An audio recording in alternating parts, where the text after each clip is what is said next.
고난주간 아침 기도의 둘째 날 하나님께서 우리에게 주신 말씀은 누가복음 23장 39절에서 43절까지 말씀입니다.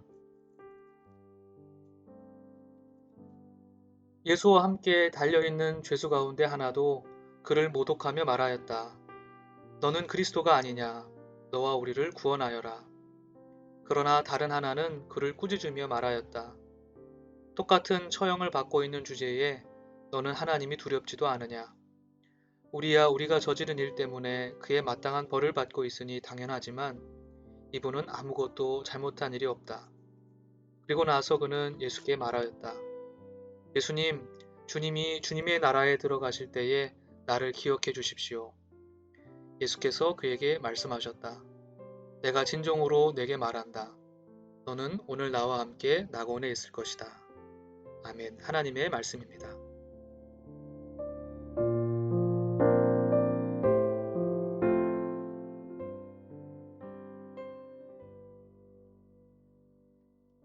오늘 이 아침 하나님의 말씀 앞에 선 우리 모두를 주께서 끌어안아 주시고 새로운 깨달음과 성찰로 더 깊은 은혜로 채워주시길 간절히 소망합니다. 오늘 말씀은 예수님의 양옆에 서 있던 죄인들과 예수님의 십자가상의 대화입니다. 이와 관련하여 복음서마다 조금의 상이한 보도가 존재합니다. 구체적으로 보면 마태와 마가복음은 두 사람의 죄인에 대해 짧게 언급하며 그들 모두 예수를 욕했다고 기록합니다. 다른 한편 요한복음은 그들이 십자가의 좌우에 세워졌을 뿐 누가복음이 담고 있는 것과 같은 대화는 생략되어 있습니다. 이러한 복음서의 차이는 우리가 누가복음이 전해주는 예수님과 죄수들의 대화의 사실성보다 이 대화가 머금고 있는 진실, 그 의미에 더 초점을 맞추어 말씀을 묵상해야 한다는 필요성을 깨닫게 해줍니다. 우리는 다음과 같은 질문을 던져볼 수 있습니다. 그렇다면 왜 누가는 마태와 마가가 그러했듯 두 사람을 하나로 묶어 예수님을 모욕한 사람들로 묘사하지 않고 그들을 서로 다른 의견과 선택을 행한 이들로 그리고 있는 것일까 하는 물음입니다. 성경을 연구하는 많은 이들은 이 두 명의 죄수들은 모두 로마의 식민지 통치를 전복시키려 했던 열심당원들이었을 것이라 추측합니다. 그들 중 한 죄수는 예수님이 고대해왔던 정치적 메시아, 해방자가 아니라고 판단하였는지 예수를 모욕하고 있습니다. 그가 예수께 묻습니다. 너는 그리스도가 아니냐? 너와 우리를 구원하여라. 안타깝지만 구원을 시험하듯 겁박하듯 요청하는 이 사람의 마음에서 우리는 영원한 삶에 대한 순수한 동경과 하나님을 향한 경외를 찾아볼 수 없습니다.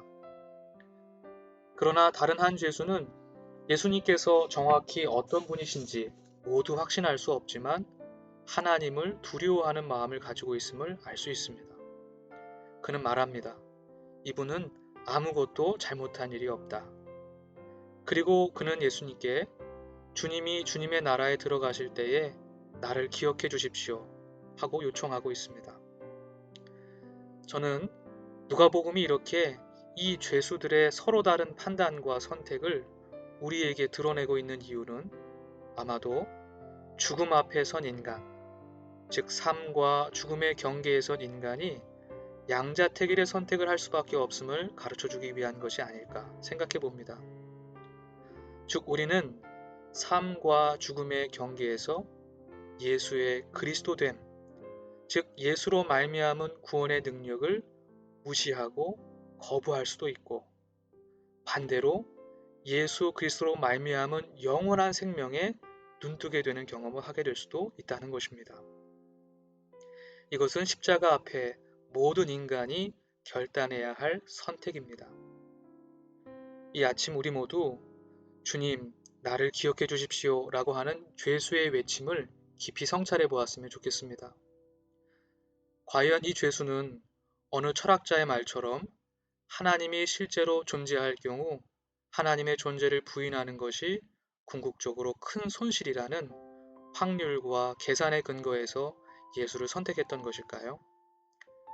그렇게 단정할 수는 없을 것 같습니다. 혹자들은 농담 삼아 우리도 이 죄수처럼 하나님 없이 마음대로 살다가 인생의 마지막 순간에 예수님을 영접하여 천국에 들어가는 것이 훨씬 경제적이라고 말합니다. 이 농담 속에 편리한 구원을 열망하는 인간의 계산이 녹아져 있습니다. 그러나 이는 예수님께서 이루신 십자가의 구원의 본질과도 맞지 않고 누가복음이 전하려는 메시지와도 부합하지 않다고 여겨집니다. 누가복음은 지금 삶과 죽음의 경계에서 모든 인간이 마땅히 선택하고 기억해야 할 것은 다름 아니라 예수 그리스도께 기억된 삶, 그와 함께 거하는 삶이 곧 낙원이요 하나님의 나라라고 하는 사실을 가르쳐 줍니다. 이것이 오늘 본문의 말씀이 우리에게 전해주는 핵심적인 메시지라고 생각됩니다. 누군가에게 기억되는 것은 감사하고 기쁜 일이죠. 더욱 예수 그리스도께서 우리를 기억해 주신다면 얼마나 큰 기쁨이 되겠습니까?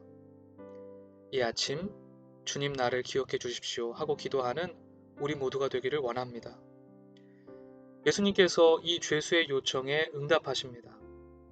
너는 오늘 나와 함께 낙원에 있을 것이다. 그렇습니다. 그리스도께 기억된 삶은 삶과 죽음을 넘어 영원한 삶으로 잇대어집니다. 이것은 우리 모두에게 큰 축복의 약속입니다. 오늘 주신 말씀을 기억하며 함께 묵상으로 기도하겠습니다.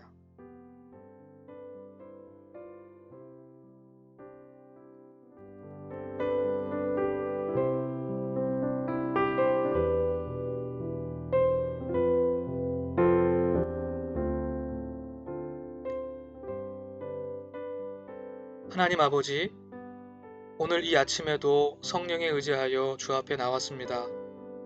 어두워진 마음에 말씀의 등불을 켜고 기울어진 마음을 기도로 바로 세우고자 이 자리에 나왔습니다. 하나님, 죽음에 비추어 삶을 바라보며 삶과 죽음을 넘어 주께 기억된 삶, 주와 함께하는 삶이 참된 삶이요 하나님의 나라임을 배웠습니다. 우리로 하여금 세상의 힘과 지배에 굴복하지 않으며 세상을 이기는 믿음의 사람들이 될 수 있도록 인도해 주옵소서. 주님, 우리를 기억하여 주옵소서. 그래서 당당히 주님의 제자로 주와 함께 살아가게 해 주옵소서. 예수님의 이름으로 기도드립니다. 아멘.